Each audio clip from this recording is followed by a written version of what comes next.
So, welcome to Institutional Takedown 101. No, I'm just kidding. I mean, we are going to class. I even made this fake textbook, Institutional Dismantling in the Digital Age. And this is my most professorial sweater that I could find in my closet. But for those of you that don't know, I live in Costa Rica and I don't wear sweaters here because it's pretty hot. So, jokes aside, we are going to go over what I think is a little bit of a step-by-step process today to evaluate something I think is pretty troubling. And I'm just seeing it pop up. This was not something I went out of my way to research. I was just kind of consuming my usual information sources, reading the news, and seeing a particular word, an F word, popping up all the time when it was being used to describe nonprofits. The F word is fraud. And so I was seeing this all over the place and it clicked to me. It made me very worried that the same institutional playbook that has been used to attack a number of institutions, mostly in the public sector so far, is going to be deployed against nonprofits as well. So I went and tried to figure out what is the step-by-step process that are the common themes. What is the methodology that is taking place so that we can look for it? And then I also wanted to go through some specifics here.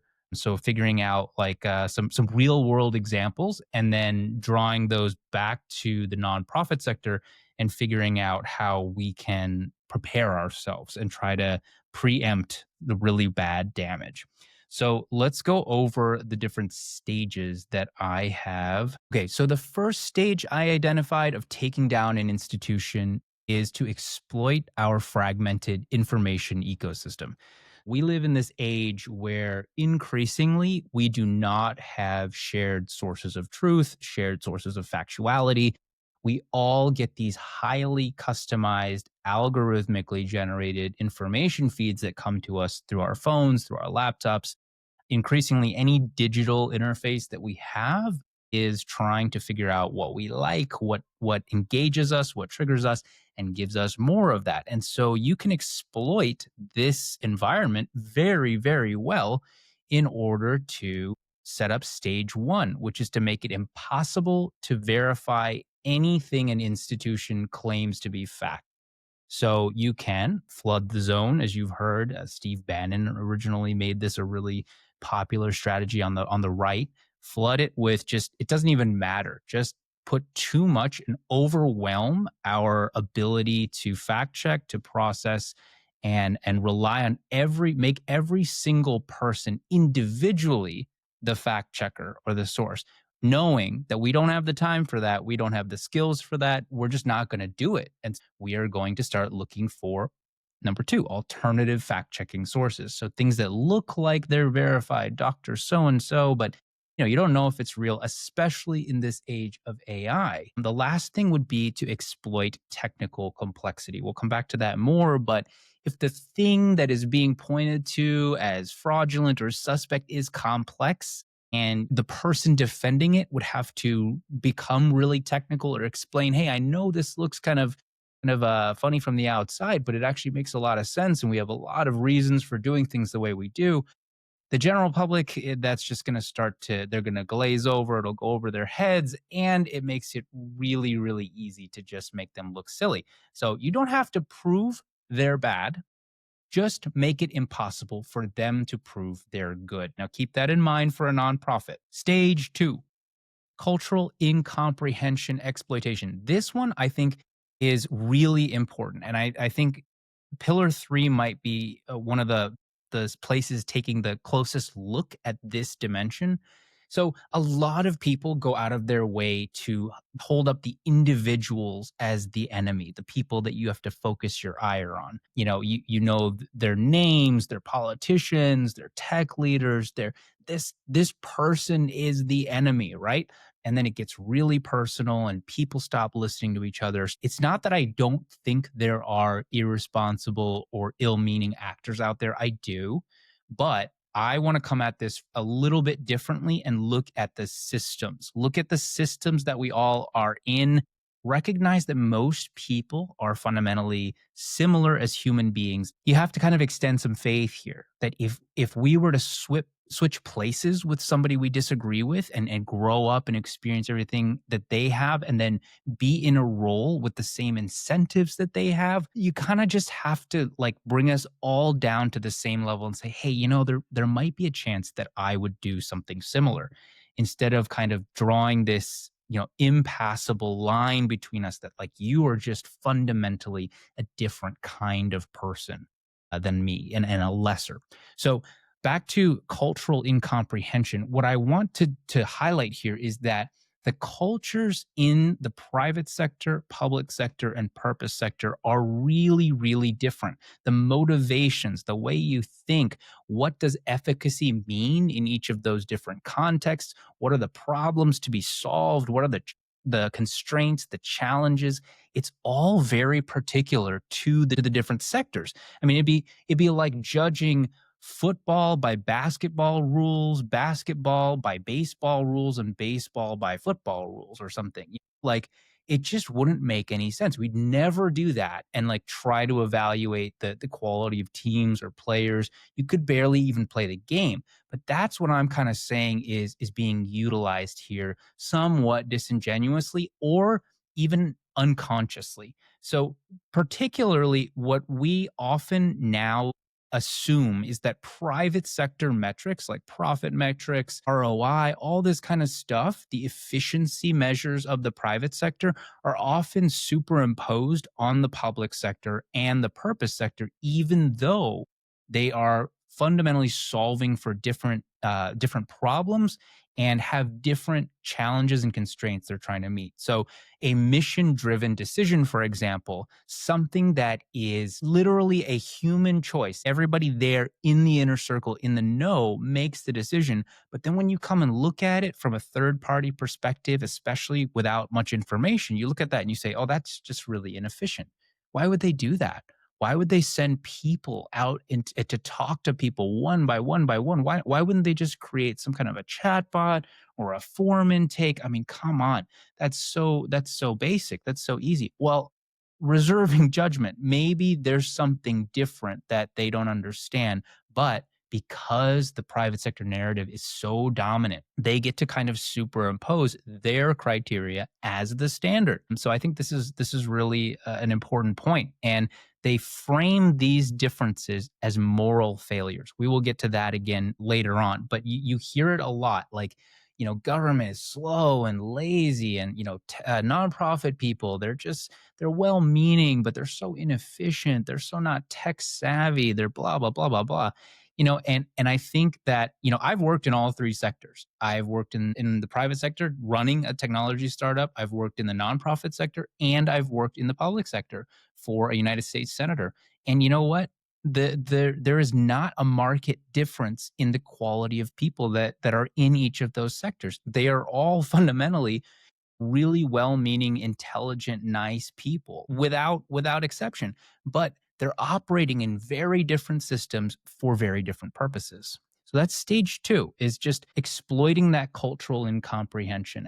Accountability as weaponization is one that I think most of you probably know, but basically, like, applying impossible standards is the way that you would do this. So I think there's actually a really unfortunate vulnerability here that I do want to point out in particular, which is, at first, if you have things that are trust based, for instance, there's a lot of trust based philanthropy was just really starting to come alive over the last 5 years, I'd say. Community based philanthropy as well.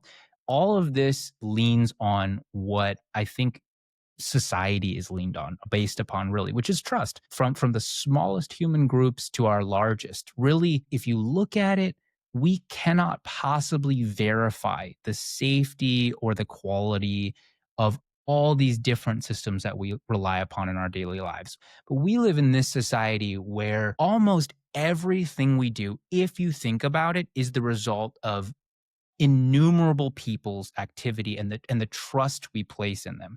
So that's what I mean here by the fact that we are trust based. So that, to me, is the default. That's the human default. That's not even private sector, public sector, purpose sector. That is just how most humans operate on a day-to-day basis.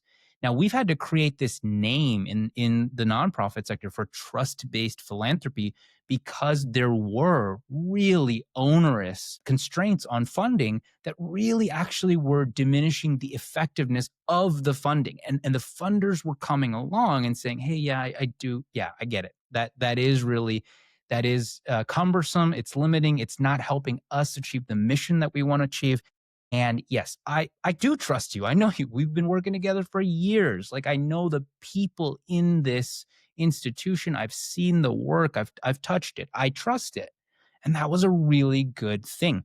Now, here is where I think that is going to be exploited. And there are some examples that I can bring up in a bit. But if you have trust-based philanthropy, it is so easy to point at that lack of documentation and auditing as fraud or vulnerability to fraud. So this is a huge red flag that I think that we need to address here. Not only have we named this, but the same way that things like DEI or critical race theory got just grabbed as a term that then got twisted and weaponized, I'm calling it now trust-based philanthropy is going to become a euphemism for fraud. I worry that we have gone and very well, in a well-meaning way, we have gone out and labeled all of these instances of trust-based philanthropy. And then it's almost going to be just like a control F, find and replace for these people to say, oh, fraud, fraud, fraud, fraud, fraud, fraud.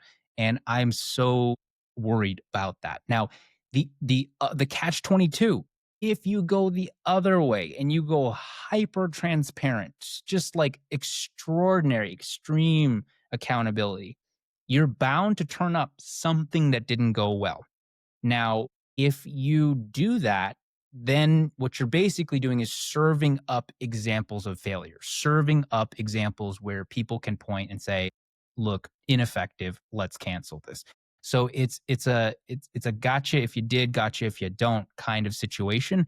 And so I really worry about the weaponization of accountability here. And I will just also call out that it's a really different standard that gets applied in the reverse. I think when you look at, say, a startup, if they spend $10 million on a program and it fails, I mean, just all out, but they maybe they learn something, but they keep going or they pivot, they're celebrated. I mean, there's a whole concept of pivoting, and like you start out doing this one thing and you like Slack, for example. The story behind Slack, they were creating a video game, and then they created an internal chat system to help the engineers and the team communicate better and share resources. And then that became the thing. That became the bajillion-dollar app that, so many people use now. And it's a great thing. But they didn't say, look at the failure of your game. They said, look at the success of the thing that you discovered. That is very different in the public sector and the purpose sector. If you have a $10,000 program and it doesn't deliver exactly what you said it was going to deliver, if things don't go well, even if they're out of your control, it is, I can't name a single instance of a nonprofit that got to say, yeah, it didn't go that way, but along the way, we learned this incredible thing and we pivoted and we created this whole new. Number one, you're not even allowed to do that a lot of times because of the program specifications. But number two, it's not in our culture. So maybe that's something, a way that we can actually borrow a bit from the private sector. And I have advocated for this for a long time. Funders, nonprofits, we could do a much better job of turning failures into value, allowing for more innovation in the sector. We have to bring that concept much more into the nonprofit sector because it is an adaptive advantage. If you don't have this lens of innovation and this way of handling failure and learning from it and moving forward from it, then it basically leaves us exposed. It leaves us with nothing else to say or pivot to when things inevitably go wrong. So that's stage 3, resource starvation. We're going to cover this. There's plenty of examples right now with all the funding cuts going on, but basically this one is pretty tough too. This is This is very serious right now because of how unprecedented the freezes have been, or just even the administrative holdups that they're deploying to lock out billions and billions of dollars worth of funding. But here's the thing, too. This is a well understood methodology to diminish the size of government, which would be, say it's fraud, say it's waste, hold up the funding, then point to the degradation of service as the evidence that it doesn't work. So this is the self-fulfilling prophecy, right? It's like, you don't give the thing the resources it needs, and then it starts to suffer in terms of its performance, and then you use that poor performance to justify cutting the funding. So I think this is something that we are going to see in the nonprofit sector as well. So that's stage 4. Stage 5, this would be the final, the nail in the coffin, which would be when there is an urgent need and you've weakened or eliminated or called into question the reliability of these purpose driven or public organizations, so much so that the public is really, really convinced that they are the source of the problem. Well, then a for-profit solution can come in and just seem like panacea. It can seem like, the savior that has arrived just when nobody else knew what to do, and so the communities reach out for this solution, quote unquote, that seems so common sense.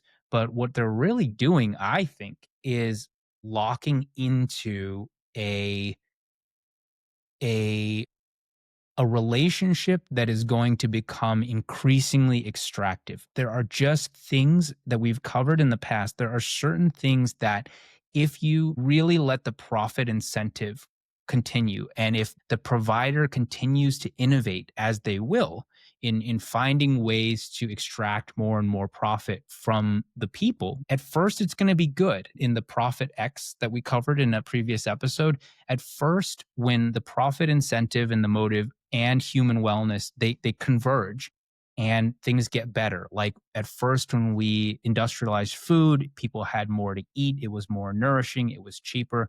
But the same forces continue in opposite directions. And so that's the divergence. So people start now, the food gets more profitable. So because it's made with worse ingredients. And then what happens is people get sicker instead of healthier from the food they're eating. So we have this curve where human well being gets better, it hits a peak, and then it starts to go down. And I think the same thing happens over and over and over. We can see this in numerous different parts of our lives. And so that's where I think that we enter that track. We get on that track where we had a sustainable, either public or purpose driven solution that, sure, is not perfect, but what it wouldn't ever do is exploit the people for profit, because it's meant as a public good or a purpose driven solution. Now, once you switch it on to a profit driven track or a profit driven solution, I predict at first you may see a convergence where things do get better, but you will hit a sweet spot and then you do not keep getting better indefinitely. It really starts to get worse and externalities start to happen. And that's not to blame the people that are creating these solutions. Again, I'm not a people blamer. I'm a systems observer. The fact of the matter is they are incentivized, even compelled to continue to maximize profit. And they have to keep looking for ways to do that. They will find ways to do that. And those ways become more and more in conflict with human well-being. We've just seen it time and time again. So let's go into some real examples here. I think the most obvious was DOGE, right? So we had at one point Elon Musk on stage, I think with a chainsaw, but we had him on stage saying, estimating in front of a live audience that they might be able to cut $2 trillion worth of waste and fraud from the federal budget. And that got just cheers and, oh my gosh, this is going to be amazing. Now, people that know about the federal budget were highly skeptical of that because they knew that the majority of spending are on things like social services, social safety net, healthcare, so Medicaid, Medicare, Social Security, those kinds of programs, and defense. are huge. And the places where you could really cut, like discretionary spending and programs, were just so many factors smaller than $2 trillion that it was just like, how could you do it? It was a math problem that didn't work. So this is what I was able to find, is that the efforts have led to the resignations or the attrition of about $10 billion worth of federal employee wages, salary, which is about 0.1% of the federal budget. So these people were federal employees, bureaucrats, people that were working in different agencies, doing jobs that are not particularly political, just stuff that makes the machinery of government work in the background. And they took the payouts and they left. And so I think we're going to start seeing a degradation in ways that are going to amount to more than $10 billion worth of savings. The damage will be more than $10 billion worth of savings when you're talking about the US federal government. The weird thing, the ironic thing, is that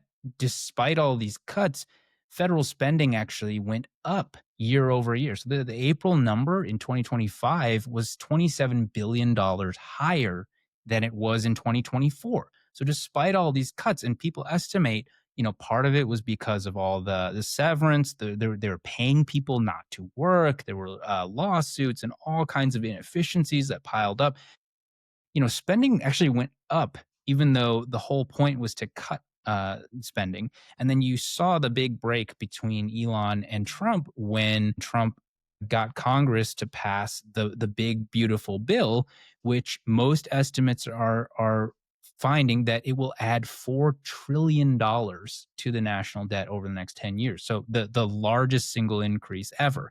So, the whole waste and fraud, cutting, they did not find anything significant. And in fact, what the actual impacts here, I mean, look at this from an Al Jazeera article. Again, the claim was 180 billion were saved. First of all, many, many times smaller than 2 trillion that was promised. But even that number is highly disputed. Now, you look at where different cuts were made. We all have probably heard about the USAID cuts. $98 million. Now we're down in the millions, going from the trillions to the millions. But the cuts were to food rations that were already paid for. They were in warehouses and just needed to be distributed. Instead, they were going to be destroyed.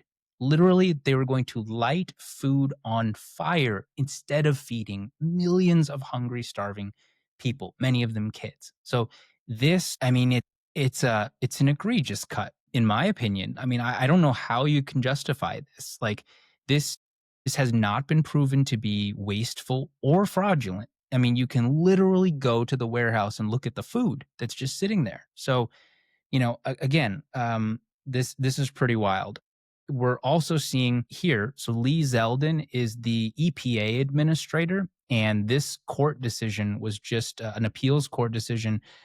Actually did not come out in favor of certain nonprofits that were suing the EPA over $20 billion worth of climate funding that was part of the Inflation Reduction Act under the Biden administration. You can see here on the screen, the EPA administrator, Lee Zeldin, suggested that grants were vulnerable to fraud. So there's the F word again. And again, vulnerable to, did not find fraud, did not have credible accusations, did not have, and, this granting has been going on for decades. So there's, a very well established paper trail. The joke in the sector is that federal governments are so onerous and annoying because of the reporting obligations and all the different things that have been put in there by Congress that you have to meet in order to get this money. It's really strict, but most people have not written a federal grant or administered one. And so somebody can just say, oh, there's a lot of vulnerability to fraud here without pointing at anything. And so we're starting to see those stages emerge, right? And so it just gets frozen. The organizations that were already implementing programming, planning to do things in communities across the country are now looking for other ways to keep things going, to keep the trains on schedule. But it's going to look bad because they don't have money. They don't have money to operate. So you're choking off the lifeblood of these programs and services. Okay.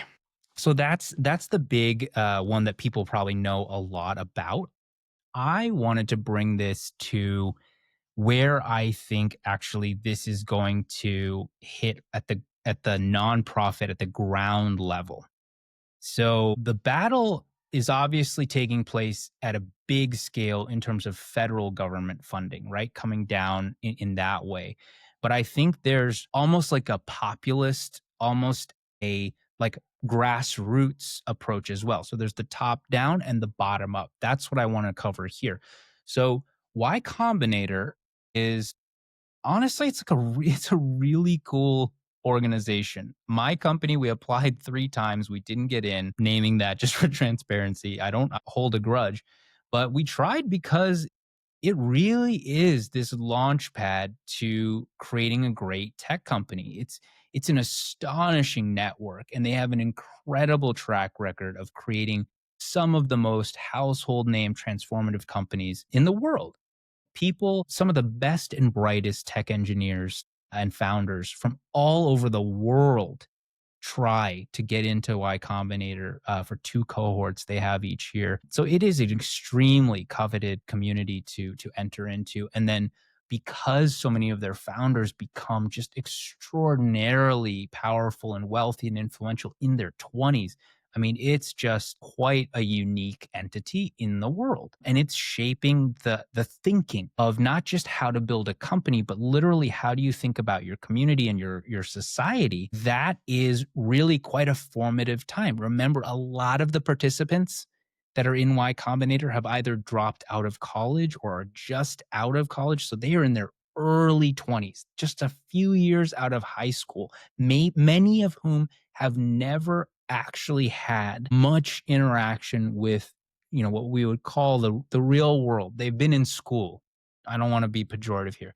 They've been in school, they've been training and learning for decades at a really elite level, and then they go right into starting these companies. So many of them, this is to say, have not worked in the public sector and have not worked for a nonprofit in the purpose driven sector, So they are going right into becoming the tech rulers of the world.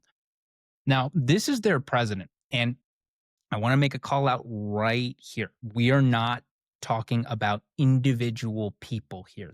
The individual people are not the issue. It is the system, it is the culture, right? So, what I said earlier, imagine if you were in Garry's seat, okay? So, this is not to pitchforks out moment. This is like empathy moment, relatability moment. So Garry Tan is the current president and CEO of Y Combinator. And you know who also held his role was Sam Altman, who's the CEO of OpenAI, one of the most important companies in the world now, just to give you an idea of the realm in which YC plays. So this is Garry.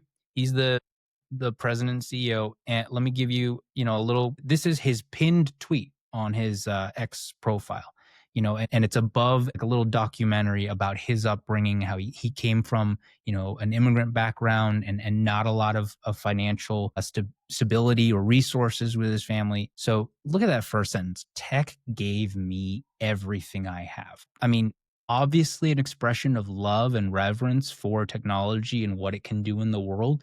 But I also want to just say, imagine, remove the word tech, God, my parents, agriculture, dogs, whatever gave me everything I have. If anybody says that, blank gave me everything I have, you can bet that person is going to be pretty opinionated about that thing and they're going to see the world in a pretty particular way.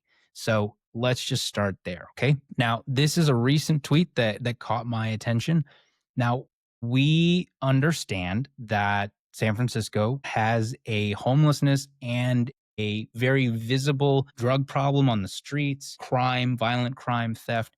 Now, I was born in San Francisco. I have been the victim of this street level crime a couple times. So I'm saying this first person, not speculating here. It's a city that I actually grew up in for 6 years while I was a kid in the 80s. So we have this tweet here where taxpayer money supposed to support SF being stolen and misused by unaudited nonprofits. I suppose Gary's qualifying it a little bit by unaudited, but I'm not sure if that statement has been audited. And then waste and fraud and abuse. Again, that the waste, fraud, that F word is showing up again. Now, I did click on the article. There are folks that are at the government basically answering, I don't know, when being asked about how funds are being used by particular nonprofits. And there's a number of reasons why that could be. One of them could be that it's unaudited, the nonprofit is not being audited. Another could be I'm a city administrator. There are dozens of nonprofits. I don't have a particular insight into the one that you're asking me about here on the stand. So what I get a little bit worried about here is that the framing here is again the stages that we had. It's not easy to verify this. He has a big platform here. The general accusations, weaponizing accountability, and then he even, kind of sets himself here. I pay my taxes. I don't begrudge it, public schools, all that kind of stuff. So public, private on one side, unaudited nonprofits. The reason we can't get beyond this homelessness and drug and crime problem is because of unaudited nonprofits. Now, coming back to, that I was a kid in the 80s in San Francisco, there was a public sector and a nonprofit sector in San Francisco in the 80s, and there wasn't the problem that we're having today with all of the crime and homelessness that's there. Now, some of it is policy, sure, but the weird thing to me about the perspective here that's being shared, it's not very self-aware. It's not examining the most obvious 800-pound gorilla factor that is new in San Francisco, and pretty much overlaps with the crime and drug and homelessness problem, which is that San Francisco has become the epicenter of the most wealth producing, most insanely powerful tech revolution that the world has ever known. It is one city that is the epicenter of trillions of dollars worth of economic creation. Now, that's the thing that Garry celebrates here. Like, I mean, truly, the capacity to lift all this stuff up, and it's concentrated to a large degree in no city more than in San Francisco. So that is a phenomenon of the last 30 years. San Francisco, the thing that has changed the most about San Francisco in that time is the unprecedented assembly of technologists and technology companies, many of which are extraordinarily valuable, fast moving, and everybody who wants to start something in tech goes to this city and they need a place to live. So, I mean, the housing prices, you can look them up on Zillow. The fact that is not being gestured at anywhere on what I could see on his thread. It's not popping up with any sort of regularity, but we're pointing at unaudited nonprofits. I mean, let's even say that this situation is fraudulent, you know?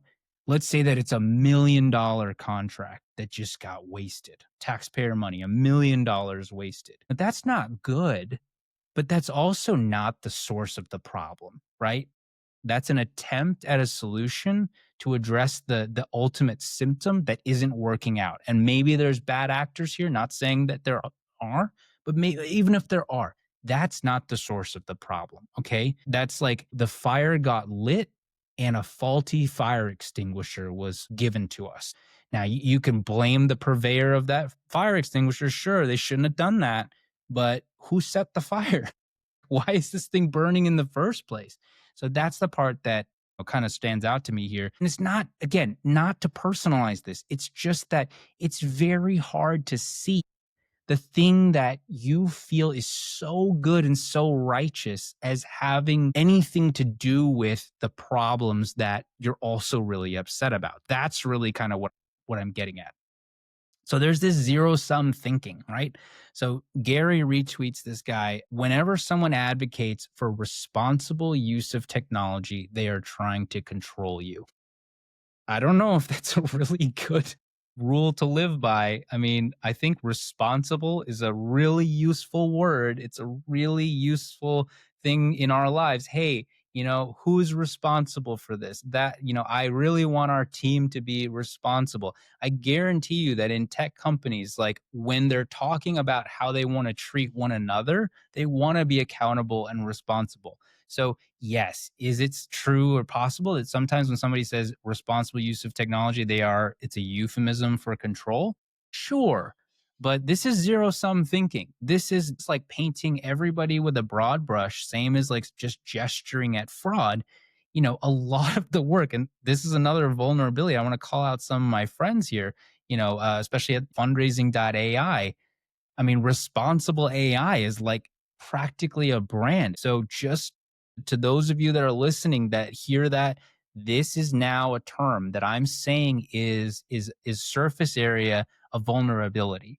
So the same way, again, critical race theory, DEI, woke, trust-based philanthropy, responsible can become turned into a word that means control to people that don't want responsible, and that's sort of a populist little flip. If you tell the people, hey, they don't really mean responsible, they're trying to control you, I mean, it's a pretty slick move, so watch out for that. Now this is another recent these are all within like the last couple of weeks. So if you were trying to create 1,000 billionaires in the world, Y Combinator is uniquely how you would try to do it. Now, that is not the flex that I think Mr. Tan thinks it is. I agree. This is the way you would do it. But is that something that we should do?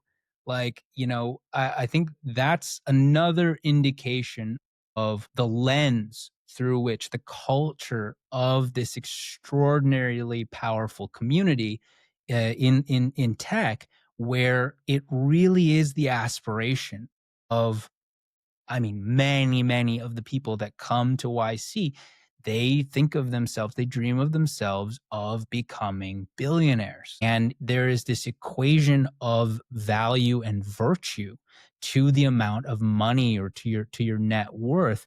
It says that you are equivalently smart or efficient or efficacious, that if you have a huge $1 billion net worth, it equates to virtue. I mean, like, it's not hard for me to question if this is something you would want to do. Do we want to create thousands of billionaires in the world? I mean, I don't think that's the first thing that that's not the priority for the world, would be my suggestion here. Like, there are other things that we might want to create thousands of before billionaires. But this is the lens. Like, there is no better version of a person that we could think of to create than a billionaire, right? So, I mean, it's just wild. Like, 1,000 cancer curing scientists, 1,000 great new authors or writers or artists or civic leaders that can communicate and bring the people together and cut through this information chaos that we have. Like, lots of things that we might also benefit from 1,000 of before billionaires. Look at the 1,000 billionaires that we have in the world now. Probably, what's the plus minus on like how they're doing as far as like moving the world up in a really positive direction? I don't know. I'm not sure it's equivalent to the financial value that they control. It gets even darker here, okay? So this Gary's role is to obviously hype YC companies, and so here's one. Flock thinks they can eliminate all crime in America.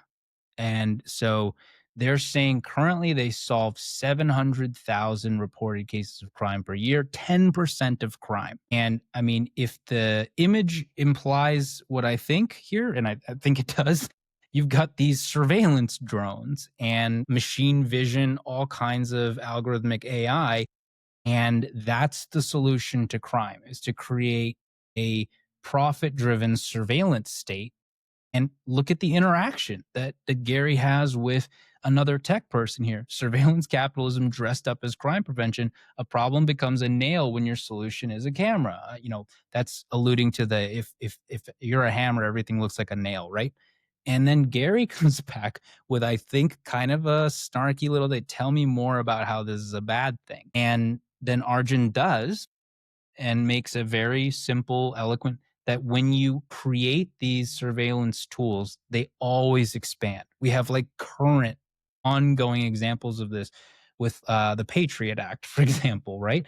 So it's very hard for human beings to let go of power when they have it. The whole work of modern civilizations and democracies is how can we manage and wield increasingly powerful technologies and institutions and societies in just ways, in ways that counteract the weaknesses of an individual person, or the weaknesses, the flaws in human character. That's really what we're trying to do with an institution, is to depersonalize these things and make it so that there is more justice, there is more public accountability, there is more dispersion of power and mechanisms that we can use to access it when we need, rather than having it be at the whim of particular people or companies. But this is wild to me, and I think this is because Garry probably has really deep access into all kinds of surveillance tech, and so he knows how to avoid surveillance, and he is not as likely to be a target of state surveillance because of who he is and where he is and how much money he has, and his power. Most people actually out there, it would be really tough to say, hey, this is a great idea, we should just have surveillance drones flying around every square foot of every US city, looking out for crime. I mean, we want to eliminate crime, but there are places on earth that have done this without this methodology, right? So again, this is not the only way to do it. And also eliminating all crime. I mean, think about what that means. I mean, that is authoritarian. Unfortunately, I just don't think you can do that in society, in life. That's rough. Okay. So what I want to do is kind of bring this home now and talk about how this all adds up for nonprofits, at least in the American context, which I think is important for us here on this podcast. If it makes money in the US, you get a pass. And that is generally awarded virtue and morality much more so than in most other cultures, right? It's a very entrepreneurial society, that's really always been part of the national ethos, the culture. And then the counter side of that, which I think is increasingly on the rise, is if it doesn't maximize profit, it is somehow lesser or flawed. And so that's where I want to bring us back to today. That's how government has been attacked for several decades now, that it's inefficient, it's bloated, full of waste and fraud. But then when we go and we look at it, it is actually really difficult to figure out where the fraud and the waste is. I think you can make a very strong case that you could design government and reform government in all kinds of ways to make it work better. But it's more like, if you have an old machine, right? And then you have a new machine. It's not, the old machine might be worse than the new machine at performing a task, but not because it's fraudulent or that it's wasteful. It just was built in a different time with different information and different abilities. And then now we can do things in better, more efficient ways. That I think is very, very legitimate criticism and direction for building government, making it better, making it more efficient. That to me would be a really wonderful direction to take the country in. But that's not what's happening here. It is the vilification. It's these 5 stages of exploiting information fragmentation and then using the cultural dominance of the private sector and profit to make the other 2 sectors seem lesser and morally inferior.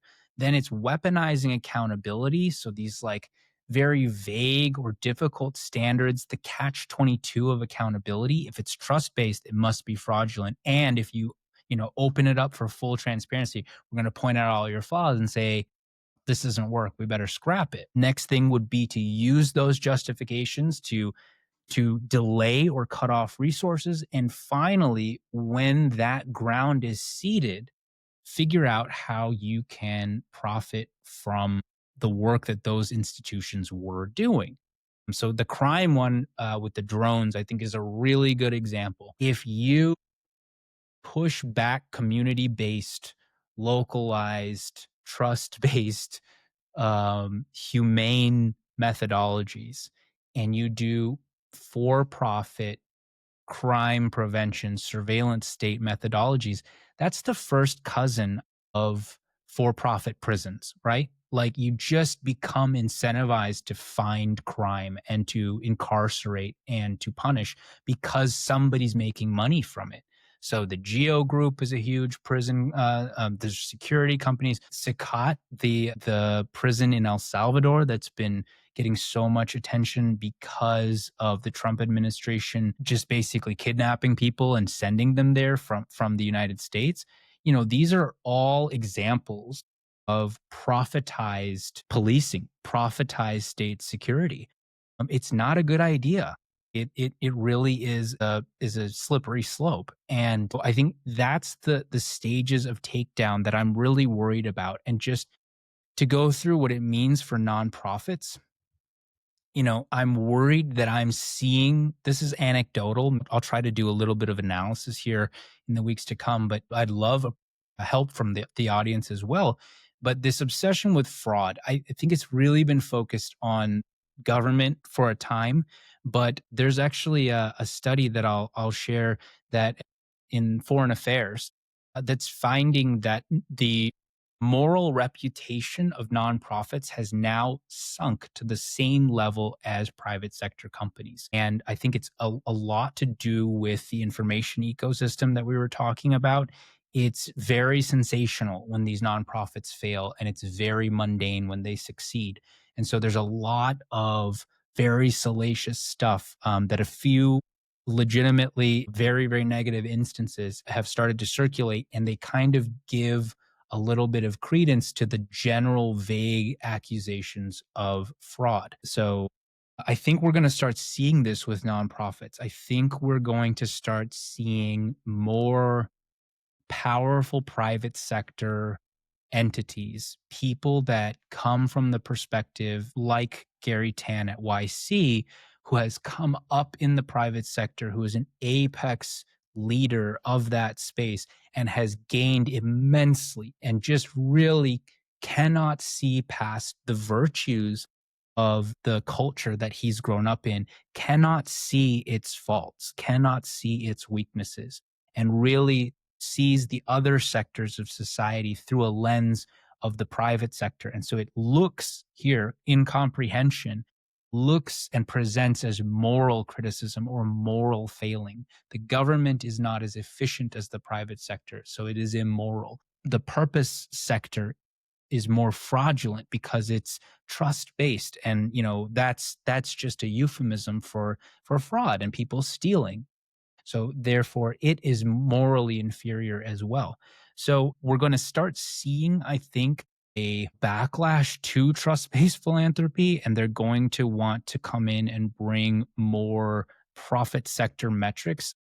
A precursor of this might even be what is it called? Effective altruism, right? Check that out. It's basically, it actually had very tech aligned origins, but it was like, can we basically mathematically determine what are the most effective, most impactful purpose sector nonprofit initiatives? What are the most impactful social impact, environmentally impactful initiatives that we can fund, and can we make those decisions through mathematical analysis? Now, that's not on its face a bad idea. It's only tricky when you only utilize those metrics. And I think one of the things that is not talked about very much is that one of the advantages of the private sector is that when you reduce all activity down to a profit calculation, if it costs more, do less of it. If it makes more revenue, do more of it, right? Like that, it's this very basic but powerful logic that all for profit companies boil down to. And that makes it really efficient to make decisions and align resources and align people along a mission to generate a profit. And it's a lot messier to do purpose driven work. It just is. Like you're taking into account many more concepts of success. Success might not be what makes the biggest profit. And that means it's more difficult to measure. So if you start applying private sector, profit sector metrics to purpose driven work, it's not going to look good. It's just not going to show up well. And so I think that's something that's going to happen in response to trust-based philanthropy. And I really call out the funders here to start thinking about what their response is going to be. The ones that have bought into trust-based philanthropy, what is your response going to be when people start crying out and throwing your grantees under the bus because they're in a trust-based relationship with you and they're accusing them of fraud? How do you step up and vouch for them and be in solidarity with them? I think that's really important, which leads to resource cuts.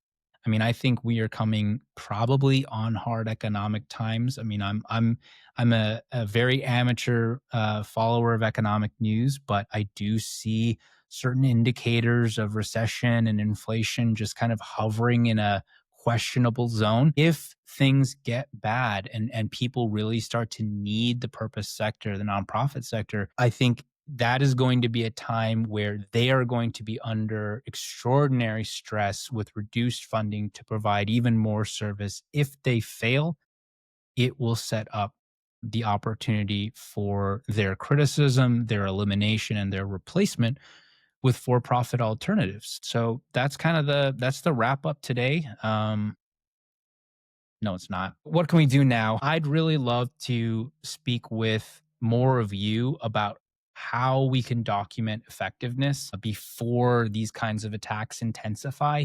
Now, I see a lot of interesting AI usage in storytelling, and this is all for fundraising purposes.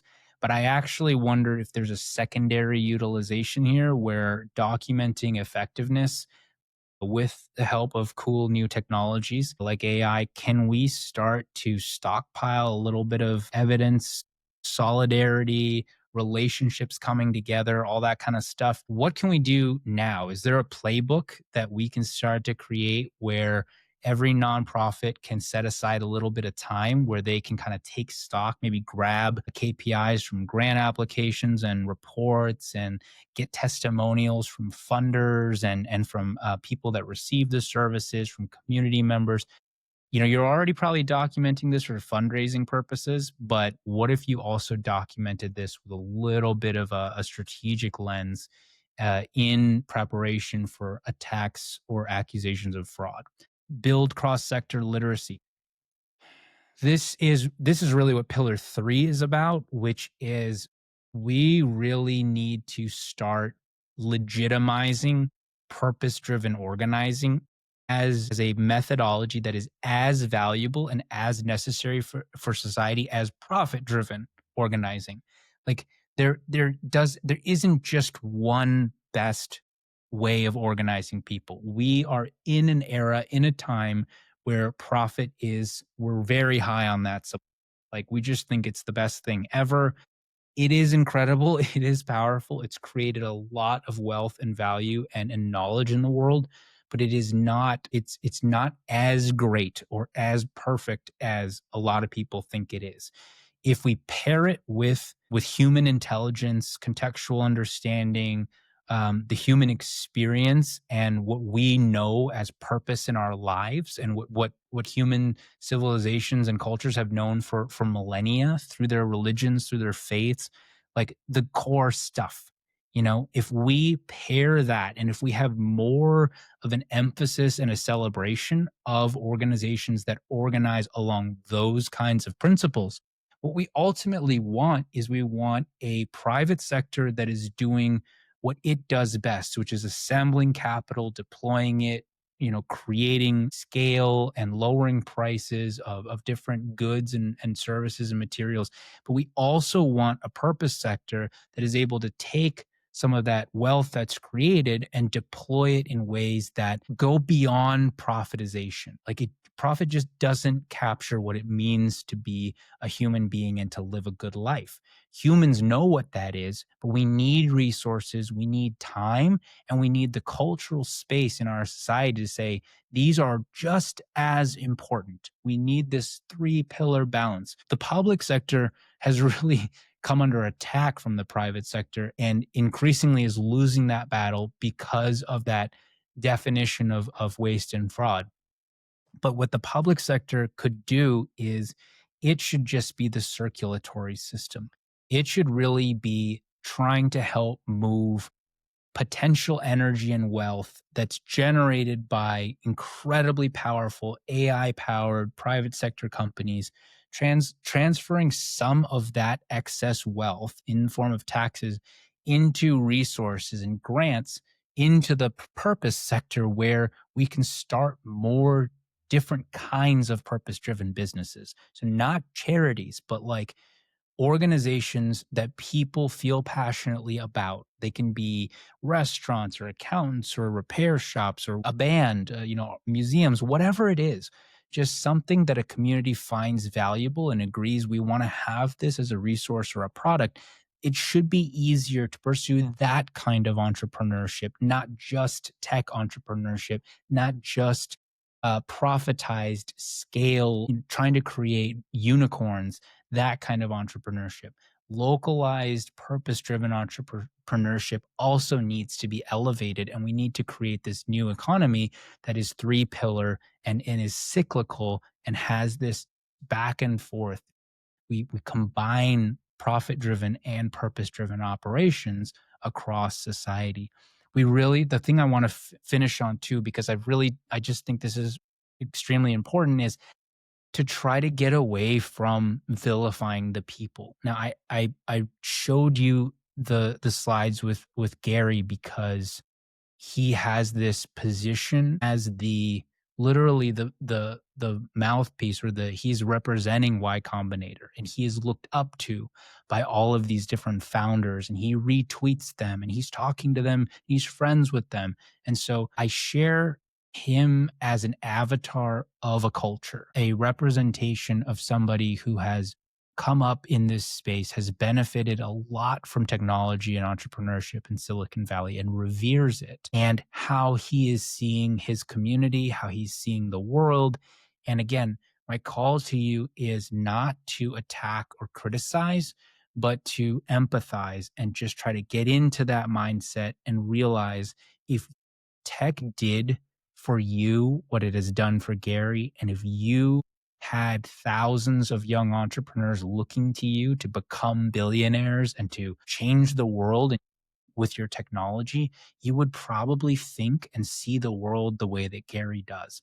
And my call out here is more that this sector, that the technology in the private sector is becoming so powerful and so wealthy. And we are basically fighting on their terms, and they are coming after us not because there's some grand plan, but because that is what that sector is meant to do. It is meant to find new opportunities for profit, whether that's in a particular business or looking out across the landscape and looking at what the government does as a potential opportunity to make profit, at looking at what nonprofits do and looking that as a potential opportunity to make profit. So they're going to come and try to do that. And it's the system. We want that motivation in our society, but what we have to do is we have to understand it, and then the public and purpose sectors really need to figure out how can we elevate our cultures,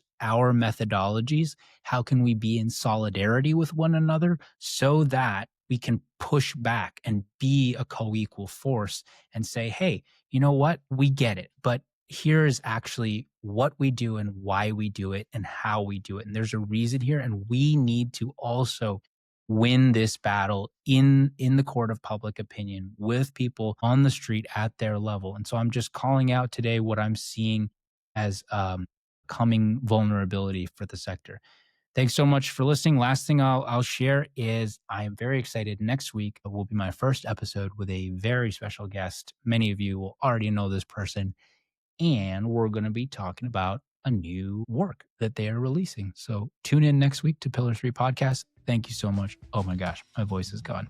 Catch you later.